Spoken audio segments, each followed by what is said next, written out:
If time was needed for distance, with absence has made the heart grow fonder. The marvel of music, socially engineered on purpose, so there would be no comparison, no thoughts to ponder. The world is riddled with riddles, billions of people trying to figure out life. It's pitiful. Enter our world. This podcast, this journey, the second phase of an analogy. This is a prelude for the story of Season 4. The Doneson Podcast. You better tell somebody.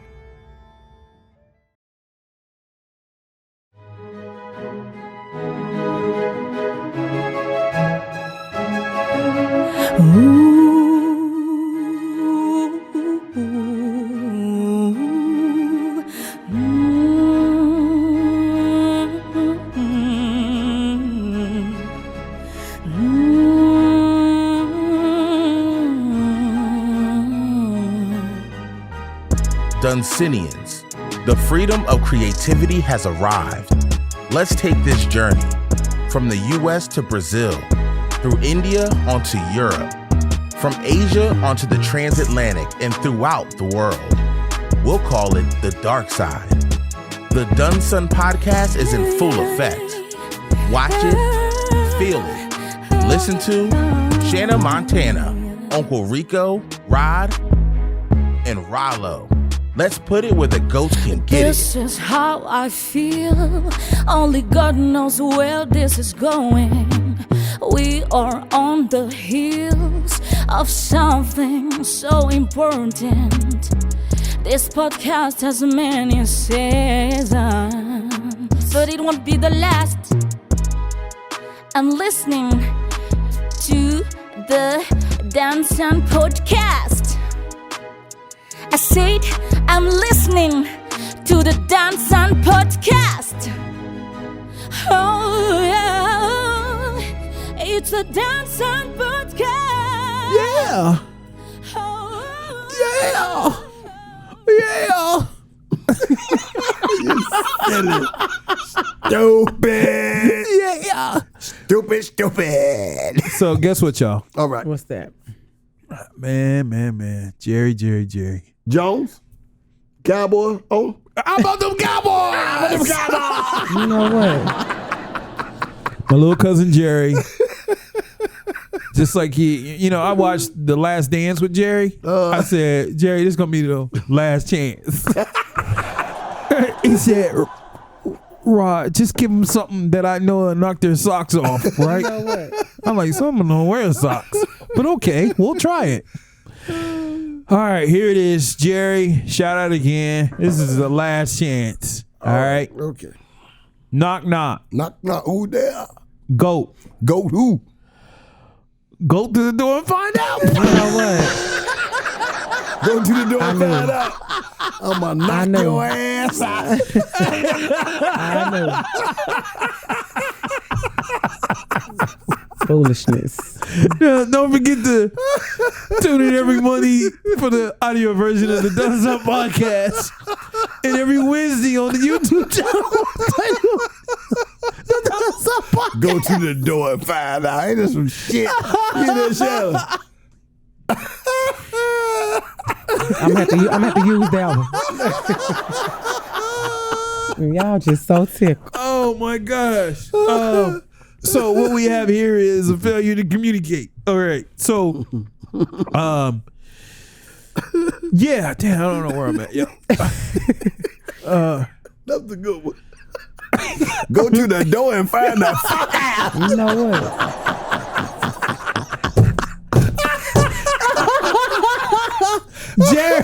Jerry, you might got a job, Jerry. Yeah. All right. It's time for the Doneson Riddle Show. It's the Doneson Riddle Show. You have 60 seconds to solve the riddle, which is an ample amount of time. If you answer wrong, a dummy's getting electrocuted. Okay, let's And here's your host, Rod. Rod. Yeah, right. Okay. Here's the riddle. You guys have 60 seconds to resolve or solve this. All right. Okay. All right. Listen closely. Now, keep in mind with these riddles, We listen. you got to dissect every word, and it's 1,000 words. I am white when I am dirty, and black when I am clean.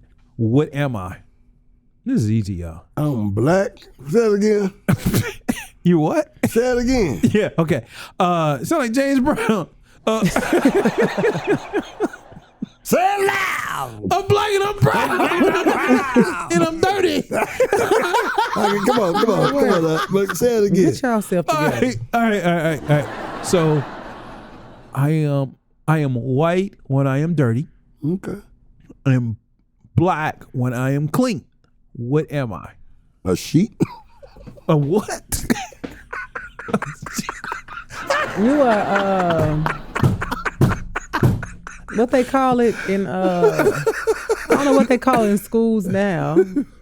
You write on it with a marker. So it's what that Blackboard. yeah, a chalkboard. Yes, way to go. That's it. That's the answer. I was thinking chalkboard. I'm like, nah, chalkboard ain't white. That's the What's called answer. blackboard? Okay. Blackboard. That's great. That's it. Say it loud. I'm black and I'm brown. You know what? I'm gonna put y'all out of here. Montana. Y'all get Let's evicted. get it. Montana, here they go again. Another later. This is what they wrote. A little oh yeah, a little oh no, and a lot. You gotta be kidding me. Montana is a crazy. Even though I'm feeling sad, it's only one day. I turn into you. It makes my day. I'm watching your YouTube on a Wednesday, listening this letter so funny. Oh yeah. Oh yeah, yeah. Oh yeah. Oh yeah. Yeah. All right. So today's letter is titled Smoke-Filled Rooms. Cigars. Yep. And this person is from Los Altos Hills, California. They are millennial. And they got a name. What Who's it? Oh, wait a minute. Man, you got to be kidding You me. gotta be kidding, Hold Montana. on. Stop the show. Stop this show. But listen to the name. Their name is Larry Simpsonville. Wait a minute. That ain't me. You walked into the show. Man, come on, man. Somebody playing games. They still anonymous. They hiding behind me. Ain't that some crap? Well, we gonna keep it moving. Okay, let's keep it moving. Because this is a little bit of a longer one. Got me all happy over nothing. I'm so sorry. They So still sorry to that anonymous. You man. was anonymous. So let's read. This Trying to man play says, behind me. I always wanted the recognition to be validated, to be special. I do come from a middle class family, but it was a lower middle class. We had food to eat, the lights didn't get cut off, and we had family time. Everybody was allowed to express their opinions. The older I became, every time I walked out that front door, all through my childhood, I had to constantly prove to myself and prove to others that I was more than capable, more than enough, or good enough. At work, I would buy lunch for friends of the executives. I wanted to climb up that corporate ladder. I liked the way they wore the suits, liked the way the shoes would shine. I liked the way they talked, words that I wasn't used to using. I liked the area they lived in, where their kids went to school, and some of the nice restaurants that they would visit not on the weekends, but during the weekday. I made it a point to walk by their offices just to say hello.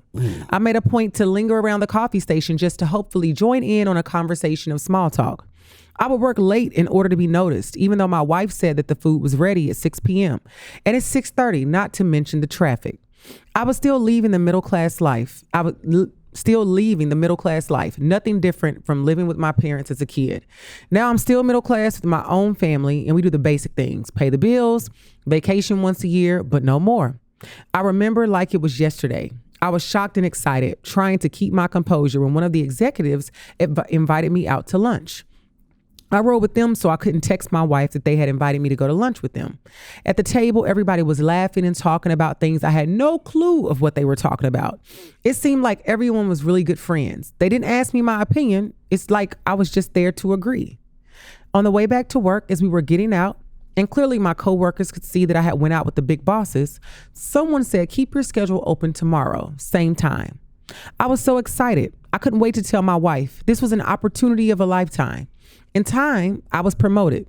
I was in an area in corporate where I can make decisions. I had a direct connect with the bosses. Not only were they going to lunch, but now it's the steakhouses that me and my wife couldn't even afford the appetizers on the menu. Damn. The smoke-filled rooms, drinking, cigars, and drugs, the pills, even a couple of women from the office that I had no idea would be here. Why were they here? I would pass them by in the hallways. Hadn't had a meaningful conversation with them, but they hold small talk with me now. We're here all in the same room. As it got later, I could see some of the executives had their hands on some of the women, on their behinds, standing very close in their personal space. I couldn't believe it. One of the women that I know that was married left with one of the executives. I don't know where they went, but I didn't see him the rest of the night. This was a bi-weekly thing, not to mention when we went out of town on business trips, after the meetings, there would be even more women that worked in corporation. It was like every city, women that worked in the offices were in the rooms, the parties. I'm married. I have kids. I have a house. And I love my life. And I love my wife. But I was approached. That's it? Yep. He was approached. What does that mean? He was approached by one of them biddies. Trying to bring him into the club. What y'all think happened? He trying to bring him into the club. He might have went the first time, but they keep approaching. He gonna go. He's a Wow. man. So He you gonna think go. He all right, gonna go. He gonna go. All right, Montana, let me ask this is all right, this is interesting, all right? Let me ask you this. You know the power of a woman. A whole lot of power. And you know the weakness of a man. Correct. A whole lot of weakness. I'm just keeping it real. Being a little polite, Montana. How strong do you think, this is a two-part question. How strong do you think a man is when it comes to if you put just a little bit of your seduction on a woman, seduction on a man? How, on a scale from 1 to 10, 10 being the highest, 1 being the weakest, how strong do you think a man is if he's committed or married to fall to temptation? I think like you said, 10 being the strongest. Yeah, I would even give him like I said Zero. a 2. I said a 2 because my thing is this: like I would never, married, taking anything. I don't play those games. Right. But some women do. I know women that do, and I know married men or men in serious relationships.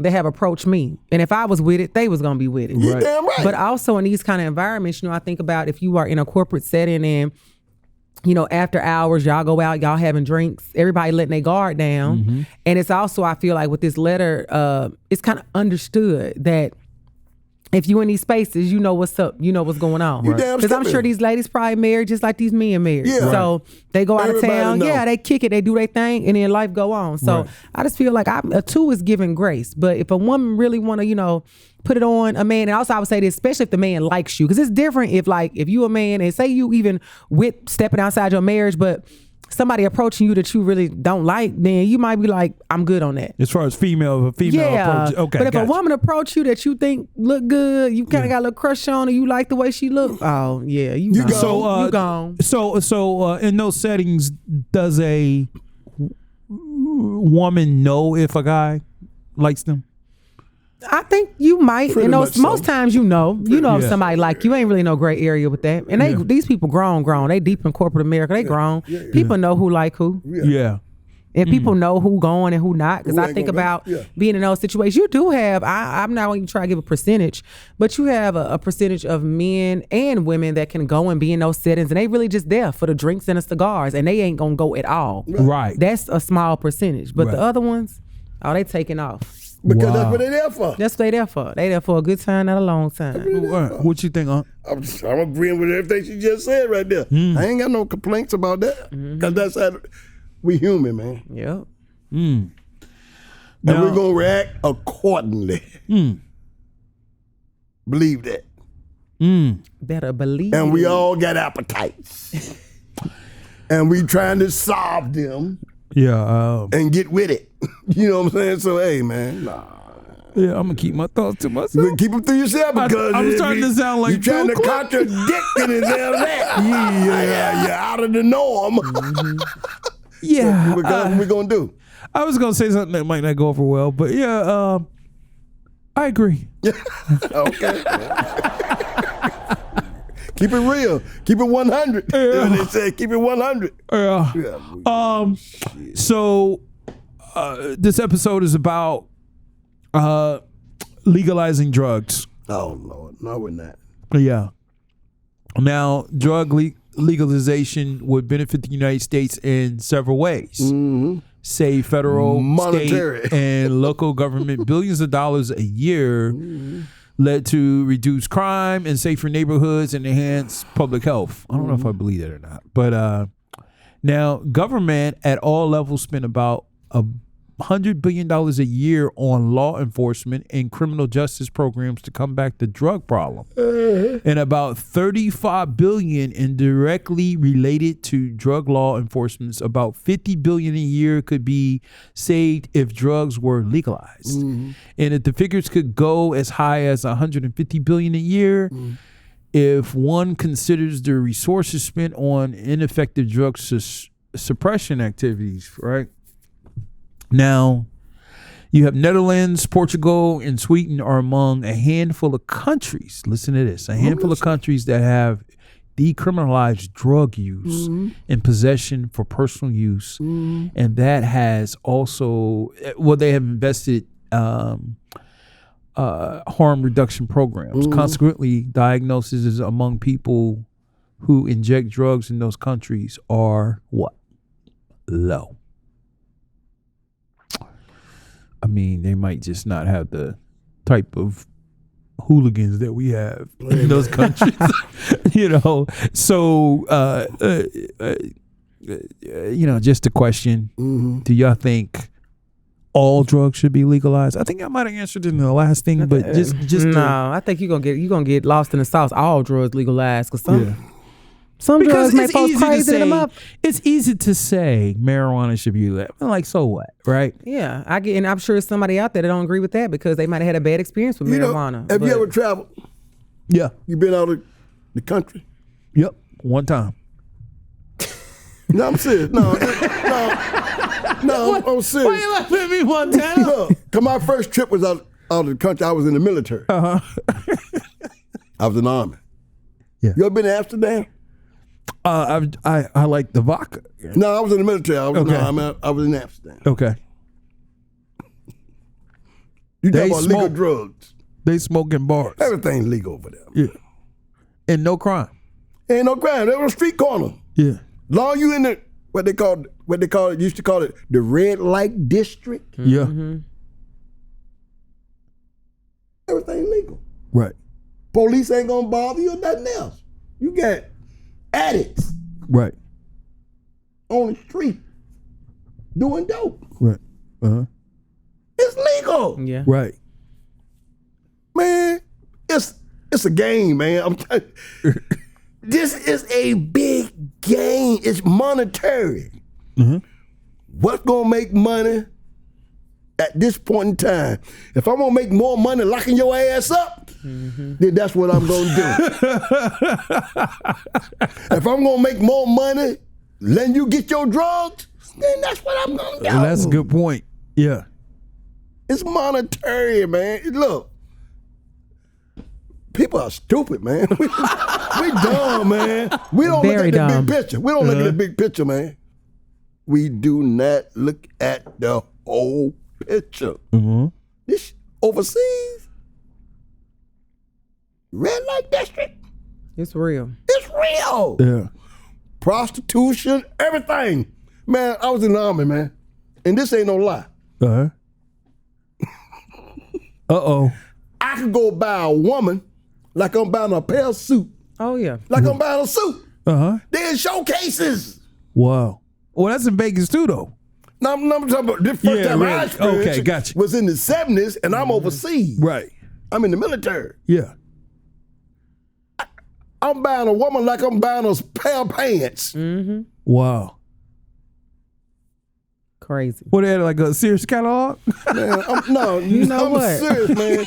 Look, all this, man, it's just a game, man. Yeah. It's where I'm gonna make my most money at, and we ain't controlling none of this shit. Right. People hired. It's in control of what's good and what ain't good. Mm-hmm. Y'all think it's good for the population to be high, to be controlled? We already controlled. I mean, we already controlled. I don't know. I think. All right. So let me ask y'all a tough question. Both of y'all, either one of y'all can answer. What percentage of the population out of 100% United States? No, in the world. Do you think is dumb? They say only 30% of the population is emotionally intelligent and has the ability to hold themselves accountable. So I would say 30%. Damn. So that means I guess 70% of the world, not of the world. It's only 30% not of people. Detroit. Only 30% of people have emotional intelligence. Hey, man. And have the ability, and have like self-awareness. And I'm gonna be dropping lower than that because I agree with all of that. But look, man, we dumb. The world is dumb, man. Being played. The majority of society is being played, man. And don't get it at all. Now, these 5 episodes that we just done have been really eye-opening when it comes to drugs. And I think, thankful for the candor of Shana Montana, Uncle Rico, and speaking in the third person, I think myself. But I hope that these 5 episodes have helped someone. I hope it woke somebody up, make you start thinking. Yeah, or work somebody up or helping. And we will continue to bring eye-opening conversation and subject titles. Until then, thank you for tuning into the Doneson podcast. Peace out. We out. The Doneson, it's a Doneson podcast.